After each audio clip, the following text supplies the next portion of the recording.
sommes vendredi soir et c'est le début d'un week-end. En tout cas, on va pas se terminer sur des bonnes notes pour certains puisque nous recevons dans Cosement Réunionnais le CSAPR avec Jean-François Maillot et Éric Marcelli, c'est Cosement Réunionnais. Alors, bonsoir messieurs. Pas de bonnes nouvelles apparemment de retour de Paris, monsieur Marcelli. Si, toujours de bonnes nouvelles, toujours. Alors, juste un mot, je voulais faire une boutade là-dessus. Juste un mot. L'Assemblée générale de CSAPR s'est bien passée. Et qu'est-ce qu'il y a eu comme retour sur ce que vous avez dit? J'ai entendu M. Marcelli prendre le micro en disant il faut qu'on arrête d'attendre de manger cuit. Et derrière, le président diplomate a dit rassemblons-nous. Tout à fait. Non, mais ça avance. C'est vrai qu'il y a une prise de conscience depuis l'Assemblée générale. Il y a de plus en plus de chefs d'entreprise, d'artisans, de commerçants, de professions libérales qui viennent à nos réunions tous les mercredis soirs. Il ne faut pas oublier qu'on tient une permanence tous les mercredis soirs à Piton-Saint-Leu. Donc, il y a de plus en plus de monde, il y a de plus en plus d'adhérents. Donc, on est content. Donc, c'est une preuve que ça marche. La communication a pris. Et bien, on va faire sourire. Il y a eu cette émission avec, entre autres, Karine Bertil. Oui. Il y a eu une info politique. Je ne m'attendais pas. Je croyais que les gens étaient au courant de ce qui allait se passer entre le RSI à l'adossement du RSI à l'URSSAF. Et apparemment, non. J'ai eu des retours sur l'émission. Oui, alors les gens, apparemment, dans la vie de tous les jours, ils sont préoccupés, ils n'ont pas le temps de regarder la télévision. Et ce qu'ils veulent, c'est quelque chose, quand ils rentrent chez eux après leur travail, c'est simplement se détendre. Donc, ils n'ont pas le temps de chercher les informations. Et ils sont tombés sur l'émission de Télé Créole, La Réunion Lac, donc celle que vous produisez, et on a eu beaucoup de retours. Jean-François parlait les gens ont une prise de conscience. La prise de conscience, elle n'est plus qu'à La Réunion. Elle est sur le territoire national et elle est aussi jusqu'aux Antilles. Justement parce que j'ai eu l'occasion de rencontrer plusieurs acteurs qui défendent la liberté sociale, et c'est-à-dire le droit d'entreprendre et le droit de travailler, et nous avons pu échanger là-dessus la semaine dernière. Justement, là-dessus, alors quel était l'objet de votre déplacement à Paris? Simplement, c'était rencontrer les différentes associations qui défendent cette liberté d'entreprendre et le droit de travailler qu'on nous empêche de faire actuellement en France. On veut nous empêcher de travailler. De plus en plus, ces entreprises ferment, alors que les petites entreprises comme nous sommes les premiers créateurs d'emplois et qui font vivre la France. Nous sommes les acteurs économiques. Ce n'est pas les grandes entreprises du CAC 40 qui vont créer l'emploi, ce sont les petites entreprises comme nous. Alors, sur la démarche, quel a été l'objet de la démarche? L'objet de la démarche, c'est déjà un échange entre nous.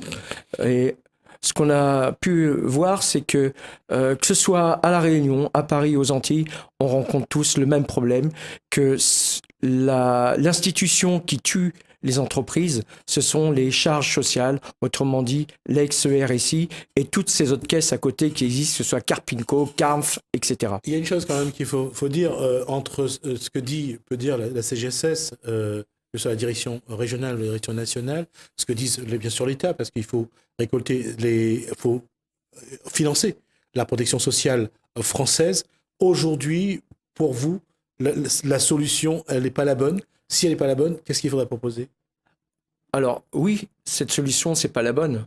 On le sait très bien, puisque depuis 2008, la France est un pays surendetté, dû aux charges sociales, dû aux emprunts que la France fait.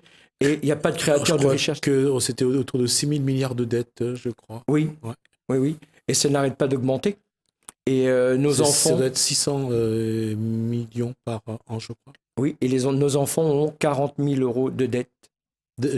Déjà, oui. Sans avoir travaillé, ils ont déjà une dette de 40 000 euros. Et notre système social, qui lui est à la base de tous les problèmes économiques qu'on rencontre aujourd'hui, a été l'un des meilleurs. Il faut le reconnaître, et seulement nos politiques ne veulent pas, tout simplement parce que ça rapporte beaucoup à l'État. Et malheureusement, qui a subi les conséquences? Ce sont les petites entreprises. S'il était parfait, il aurait été recopié.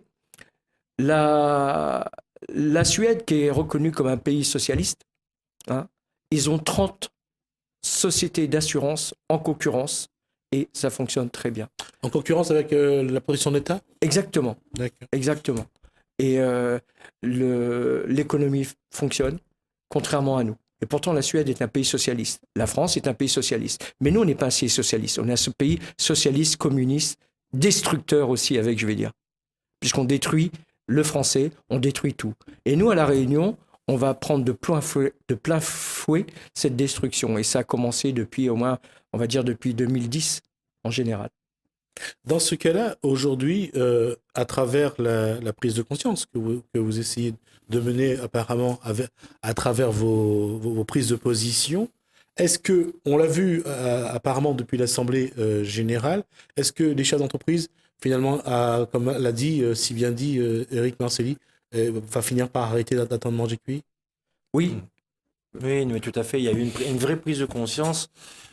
Surtout lors de la dernière émission aussi, la dernière émission la semaine dernière, parce que nous, on n'a pas eu le temps de voir et on a eu quand même des appels entre-temps, donc c'était bien. C'est vrai qu'il y a une prise de conscience et les gens ils disent jusqu'à maintenant qu'ils ne connaissaient pas que le CSAPR existe.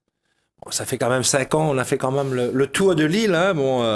C'est vrai, beaucoup d'actions, manifestations sur Saint-Denis, mais on a ouvert notre page Facebook il y a 5 ans, donc je veux dire, il faut aussi s'informer, comme disait Eric tout à l'heure. Bon, il faut qu'on arrête d'avoir la tête dans le guidon, il faut aussi aller en avant, puisque là, puisqu'on n'a pas laissé nos coordonnées dans la dernière émission, donc ils ont été cherchés sur Internet et ils ont trouvé notre numéro. Donc ça veut dire quand il veut, il peut, quoi. Donc quand on cherche, voilà. on trouve. Voilà, quand on cherche, on trouve. Moi, je veux revenir sur la solidarité. C'est vrai qu'aujourd'hui, on dit qu'il faut qu'on cotise la sécurité sociale à la CGSS, puisqu'il faut être solidaire. Écoutez, je pense pas, on l'a déjà dit, c'est pas en payant notre mutuelle, notre retraite qu'on sera solidaire. Certes, peut-être quelque part, mais on fait de la solidarité tous les jours avec de l'impôt. Tous les jours, tout ce qu'on achète tous les jours. Et c'est toute la population. Donc, on nous arrête de dire, il faut qu'on reste à cette sécurité sociale qui aujourd'hui est devenue complètement obsolète, quoi, puisqu'il ne répond plus à l'attente des chefs d'entreprise, des artisans, des commerçants et aussi des professions libérales. C'est vrai qu'on parle beaucoup du RSI, mais on combat aussi, puisque c'est exactement pareil, ils n'ont plus de monopole, la Carpinco, la CIPAV, la CARM, tous ces caisses-là. Donc c'est exactement pareil. Donc on a vu, c'est vrai que les infirmiers ils gagnent un tas d'argent, mais ils payent un peu aussi à côté. Donc, c'est pas parce qu'on gagne beaucoup qu'on est obligé de tout donner. Libéraux. Les infirmiers libéraux, Oui. les médecins, les pharmaciens. Aujourd'hui, on a tous les corps de métier dans notre association. Et ce qui est formidable, justement, cet échange. Et on voit bien que c'est vrai qu'il y a certains corps de métier qui gagnent un peu plus que d'autres. Je vais dire que c'est un peu normal, parce qu'on n'a pas fait les mêmes études.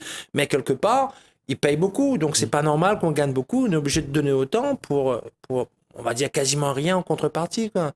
Donc, on continue, comme je l'ai dit tout à l'heure. Tous les mercredis soirs, on fait nos réunions. D'ailleurs, si des gens veulent bien qu'on vienne faire un petit tour dans notre quartier, vous y rassemble quelques personnes et nous, on y vient faire une petite réunion d'information. Bon, maintenant, après, libre à chacun de s'engager ou pas engager, parce que c'est vrai qu'aujourd'hui, on a bien vu, c'est devenu complètement politique, ce système de sécurité sociale. Donc, c'est plus judiciaire, parce qu'on a bien vu que c'est plus judiciaire, tout simplement, c'est devenu politique. Bon, c'est normal, puisqu'ils gagnent beaucoup au passage nos élus, quoi. Donc, maintenant, c'est à nous, en tant que chef d'entreprise, de prendre la bonne décision et de dire oui, on s'engage, puisque continuer dans cette allure-là, on va pas aller très loin.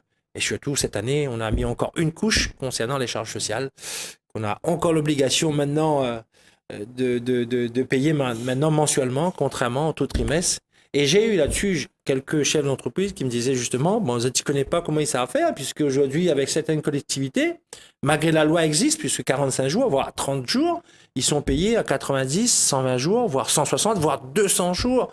Donc, comment ils vont faire pour payer des charges sociales tous les mois? Je sais pas. Moi-même, personnellement, je prends mon cas, j'ai commencé, certes, j'ai fait un petit peu de trésorerie, mais j'ai commencé des chantiers en début d'année, on commence vraiment à travailler début mars, mais ça y est, on a déjà payé les charges du mois de janvier, de février et de mars.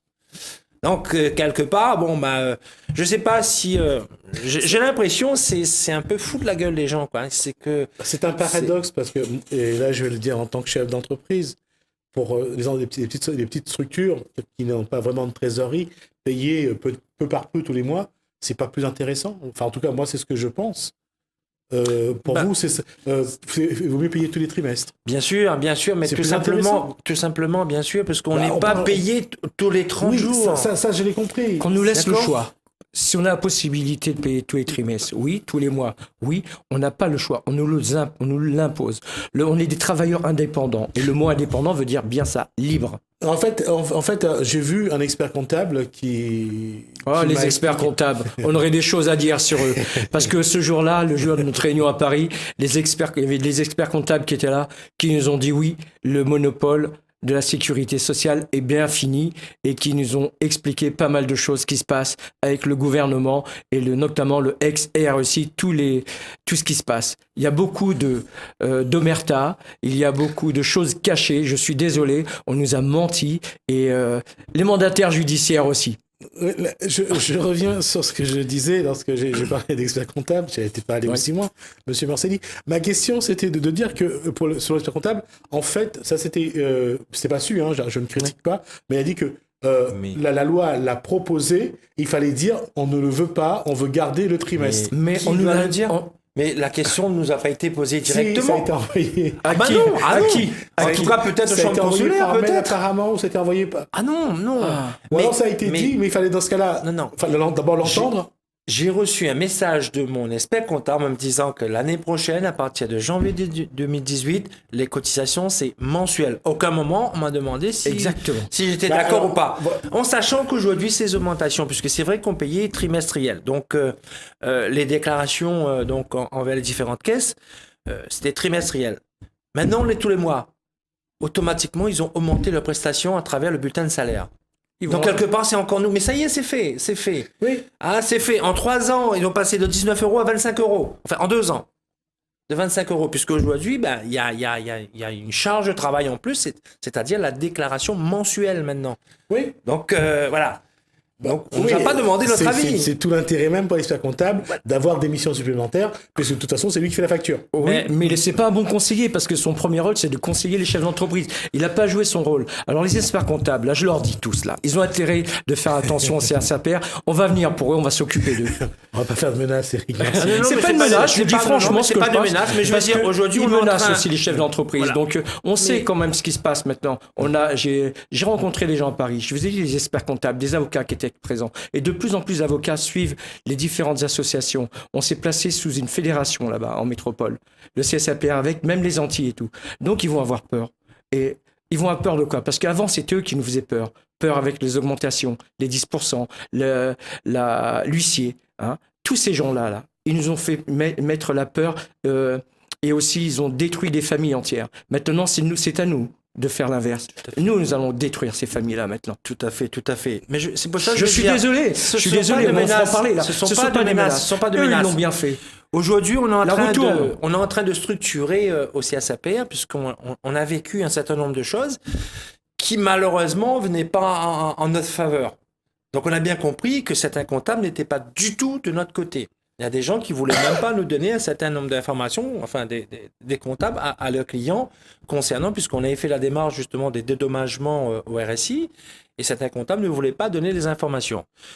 Ils ont un premier rôle, le premier rôle de conseil, et la plupart du temps, ce n'est pas respecté, faute de moyens, de temps, puisque ils sont débordés. Donc aujourd'hui, ils vendent, mais il n'y a rien. Le premier rôle d'un comptable, c'est d'informer, c'est d'expliquer, c'est de suivre aux gens. C'est pas juste d'arriver en fin d'année, de dire voilà, on sort votre bilan. Attention, monsieur, cette année, ça paye RSI, ou là, on a fait un tas bénéfice. Non. Ils ont un rôle à jouer. Ils jouent leur rôle. On a bien compris que la plupart ne veulent pas jouer ce rôle.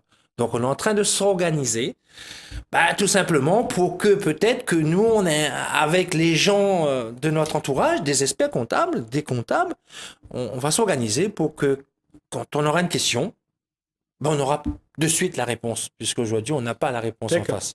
Donc, on s'organise. Donc, ce qui veut dire que moi, je vais devoir recevoir des experts comptables sur ce plateau et leur donner la parole, puisque je crois que là, il y a des précisions à amener. On va donc s'adresser à l'ordre des experts comptables et voir avec l'ordre des experts comptables quelle est vraiment la mission de l'expert comptable, qu'est-ce qu'il doit être peut-être dit au chef d'entreprise, qu'est-ce qui ne peut pas être dit. Mais c'est vrai que quelque part, parfois, on a l'impression que l'expert comptable est plus proche du service des impôts et des banques et de la caisse, d'ailleurs, de la sécurité sociale, plutôt que de chef d'entreprise. Mais dans ce cas, Mais tu j'ai dit, oublies. on a l'impression, je n'ai pas dit que c'est vrai. Dans ce cas, tu oublies que c'est nous qui payons. C'est nous le client. D'accord? C'est pas les impôts qui payent. C'est nous qui payons notre expert comptable tous les mois. Donc ça, mon impression que ça tu oublies un peu assez souvent. Donc à un moment donné, il y en a marre, quoi. Donc il faut qu'on s'organise pour qu'on soit autonome. Vous savez, vous avez parlé des banques, là. On a les banques de coin de rue et les banques de l'ombre. Et les banques de l'ombre, il y en a une qui est située à Montparnasse qui s'appelle Amundi. Et c'est la banque de l'ombre du Crédit Agricole. Et dans ce conseil d'administration d'Amundi, on retrouve les grosses sociétés industrielles agroalimentaires, on retrouve nos caisses sociales, on retrouve nos politiques, bien sûr on retrouve les banquiers, etc., etc. Et ils investissent notre argent dans les paradis fiscaux. Donc on va se voir tout ça. Et tout ça s'était mis à jour dans différents livres et on va s'en servir. D'accord. Donc ça va être vraiment une. Aujourd'hui, je ne vais pas rentrer dans j'allais dire, dans tout ce qui est complotiste, la théorie du complot, mais aujourd'hui, pour vous, il y a une utilisation de l'argent de ceux qui travaillent et qui triment par rapport à ceux qui, eux, profitent de cet argent? Oui, oui, oui. Et d'ailleurs, lors de notre première audience au tribunal avec notre avocat, il a bien précisé que notre argent était placé dans les paradis fiscaux et qu'il ne servait pas à nos retraites. Hein, on peut dire tout ce qu'on veut. Hein. Vous êtes conscient quand même qu'il va apporter des preuves à ce que vous venez de dire. Il a apporté les preuves. Ce sont des chiffres. Ce sont des chiffres, oui. Ce sera suffisant pour prouver ces propos. Eh bien, c'est à eux de nous prouver le contraire aussi. D'accord. Hein, puisque tout ça a été dit, il y a une véritable omerta sur notre argent. Il y a eu Amundi. Rappelez-vous de l'affaire de Jérôme Kerviel 2008. 1 milliard 5 milliards 5 d'euros. milliards, ouais. La banque de l'ombre de la Société Générale, ça s'appelle l'Ixor. Oui, effectivement. Voilà. Ils ont perdu notre argent dans les paradis fiscaux. Et il y en a qui ont dit, est-ce qu'ils l'ont vraiment perdu? Oui. C'était une des questions. Et qui a dû rembourser encore? Qui a dû rembourser? C'est l'État qui a payé, je crois. L'État, c'est qui? C'est Louis XIV. Oui, voilà. La question, c'est, pour revenir à quelque chose de un peu plus, je dirais, plus près de nous, aujourd'hui, si le système ne fonctionne pas, c'est pas parce que les entreprises ont des soucis, c'est parce qu'on crée des entreprises pour les soucis. On crée des soucis pour les entreprises. Oui, Exactement. on n'arrête pas de nous taxer. Pompidou a dit il y a Oui, quelques années déjà, ça j'ai entendu. arrêtez d'embêter les Français avec des taxes. Et ce qu'on fait, En fait, c'était plutôt avec des lois. des taxes aussi. Des taxes. Hein? Moi, je l'ai réécouté, c'est des lois. Arrêtez d'embêter les Français avec vos lois, laissez-les vivre un peu. Ouais, mais c'est Oui, ça, mais les c'est lois la même incluent chose. des taxes, donc Ouais, c'est voilà, c'est ouais. du pareil au même. Mais c'est vrai que non, mais ils sont pas là pour nous aider à développer. Non, loin de là.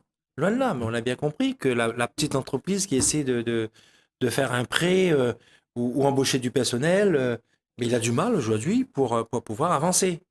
Donc on a bien compris que si le système n'est pas fait aujourd'hui pour favoriser les petites entreprises, mais plutôt les grosses entreprises. Ça, c'est une chose. Ce qui veut dire que par rapport à ce voyage d'Éric Marcelli, donc à ce déplacement d'Éric Marcelli en métropole, donc aujourd'hui se construit depuis la métropole, donc à nouveau une structure qui peut répondre à ces problématiques connues par les entreprises. Oui, dont le CSAPR est le fer de lance.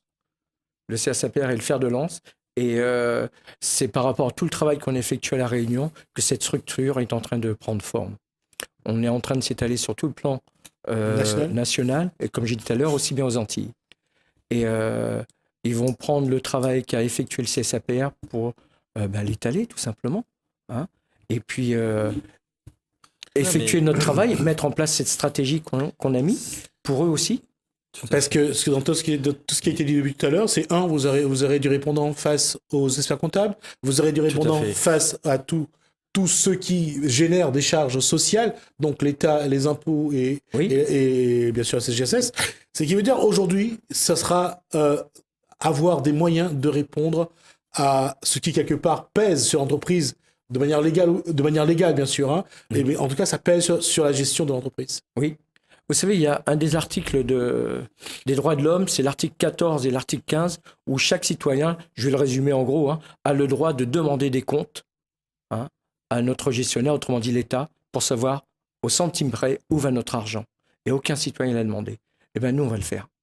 Nous, on va le faire. On est dans notre droit. On a le droit de faire la grève des charges sociales.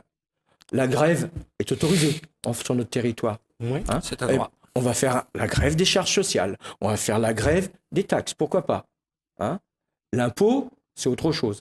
D'accord. Mais on peut faire la grève. L'objectif, c'est d'affaiblir l'État ou de pouvoir négocier? De se faire entendre. De se faire entendre dans un c'est premier temps. il aurait dû être diplomate. De se faire entendre dans un François premier Hollande. temps. D'où le but. C'est pour ça que je disais tout à l'heure, on est en train de s'organiser le CSAPR réunion ici dans le fonctionnement d'une façon générale. Mais en dehors de ça, aussi avec la métropole, les DOM s'organiser aussi pour qu'on puisse se faire entendre d'une autre voix. Puisque c'est vrai que le CSAPR, c'est vrai qu'on a fait beaucoup parler, on a beaucoup parlé du CSAPR depuis 5 ans et de plus en plus. Et il y en aura d'autres, puisque nous, on n'est pas prêt de lâcher. Mais aujourd'hui, de rencontrer et de former justement cette confédération nous donne une force, d'accord, de continuer ce combat, quoi.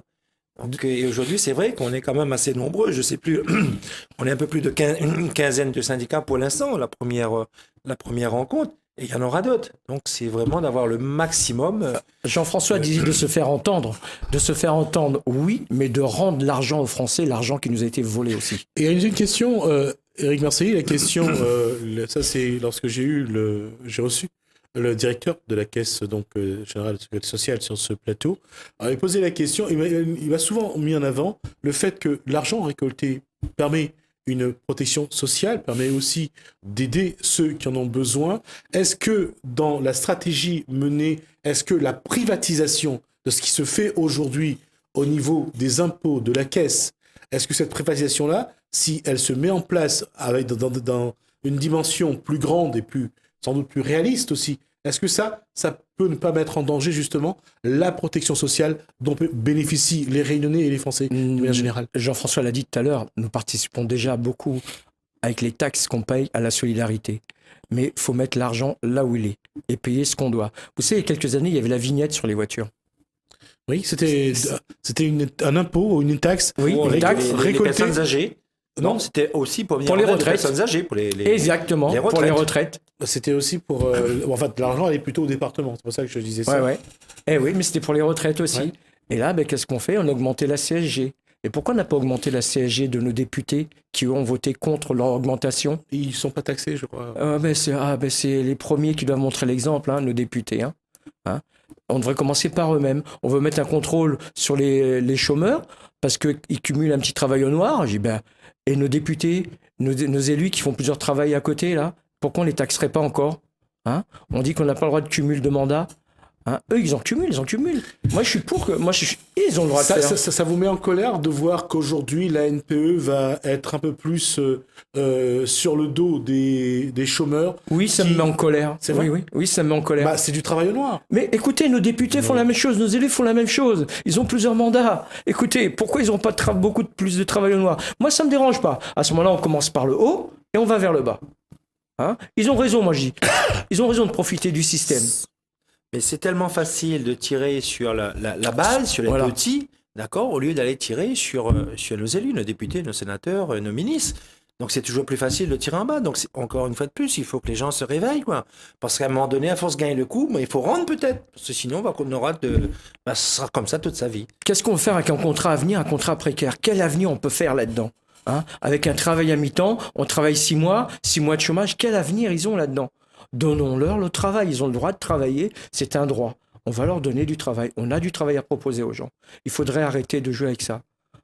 Je disais dernièrement sur ce plateau, en 1960, il y avait le BIMDOM qui emmenait nos enfants en France et il y avait 40% de chômage. Ensuite, il y a l'ENT qui emmenait les enfants en France, toujours 40% de chômage. Aujourd'hui, on est dans les années 2000, 40% de chômage avec le NARM. C'est exactement pareil, on n'a rien changé, on a simplement changé le nom. Donc, il faudra arrêter avec ça. Il y a beaucoup d'associations qui sont en colère. J'en vois beaucoup, celle de Jean-François Nativelle, celle de François Auré, celle de Philippe Cadet, tout ça. Je vois beaucoup de ces associations, même de Ruffin, 99 révoltés, contribuables 974. Il faudrait peut-être arrêter. Les associations sont en train de se monter. Donc, nos élus, qui sont nos décideurs, qui sont nos bourgeois, parce qu'à l'époque, c'était la bourgeoisie, nos décideurs. Eux, aujourd'hui, ce sont nos élus. Ils vont peut-être avoir la tête coupée un jour.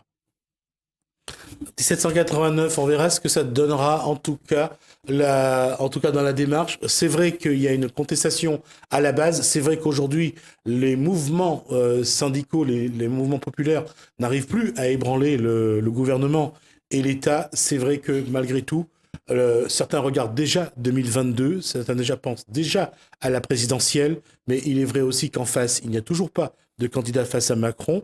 On verra dans les contestations à venir comment ça va se mettre en place, qui peut devenir, qui peut être le vrai concurrent à Emmanuel Macron pour 2022. C'est toute une question. En tout cas, pour ce début de week-end, on va attendre un petit peu pour apporter la réponse. Merci Eric Marcelli, vice-président du CSAPR. Merci à Jean-François Maillot. Juste peut-être un petit mot pour finir, pour les gens qui nous suivent sur Facebook, donc N-56.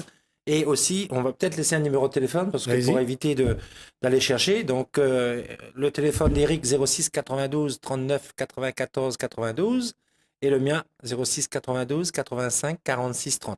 J-56. De toute façon, on aura l'occasion de revenir. On sera un peu plus, en tout cas, sur l'économie, sur les entreprises. Bien sûr, on va donner la parole aux experts comptables dès que possible pour qu'ils viennent sur ce point-là. Oui, Marcelli. Nous allons les inviter, les experts comptables, avec nos comptables pour qu'on y ait un échange. D'accord. On est en début de week-end. On va regarder si les gens ont préparé leur programme pour cette fin de semaine. Voici quelques informations qui pourraient vous aider à passer 2 jours agréables.